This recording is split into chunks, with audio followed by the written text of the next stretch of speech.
Sampurasun, kasenian daerah nyaeta salah sahiji ekstrakurikuler bidang seni nu aya di SMA Negeri Hiji Ciawi Tasikmalaya.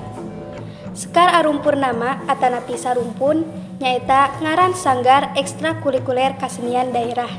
Ekstrakurikuler kasenian daerah ieu aya 3 paminatan, di antawisna nyaeta paminatan tari, paminatan gamelan, sinareng paminatan pokhal. Aya sababaraha kagiatan anu kantos dilaksanakeun di ekstrakurikuler kasenian daerah ieu, di antawisna latihan mingguan, latihan gabungan, beauty class, demo, opening pasanggiri, upacara adat, sinareng pagelaran seni citra siswa.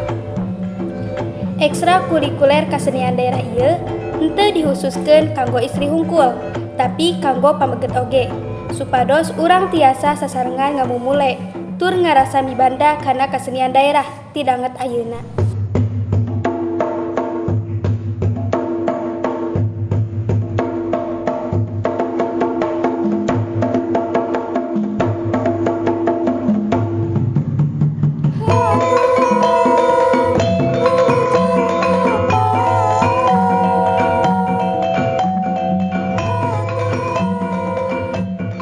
Tepangkeun pangersa Ibu Hajah Ernina Ratnawulan MPD salaku pembina ekstrakurikuler kasenian daerah sinareng anjeunna oge ngaulang pangajaran basa Inggris.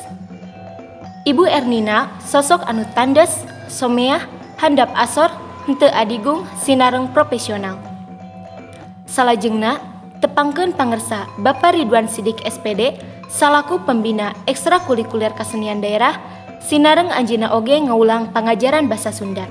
Bapak Ridwan sosok jalmi anu tandes, disiplin, handap asor, someah, anjeunna bager pisan sok ngahibur muridna, janten seueur murid anu resep ka anjeunna.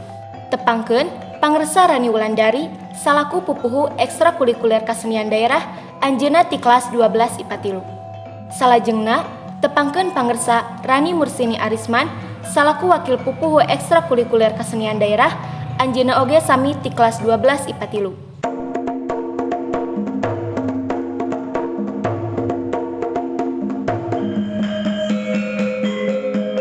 Hayu diarantos pisannya kana kasungkinganana di ekstrakurikuler kasenian daerah SMA Negeri Hiji Ciawi Tasikmalaya.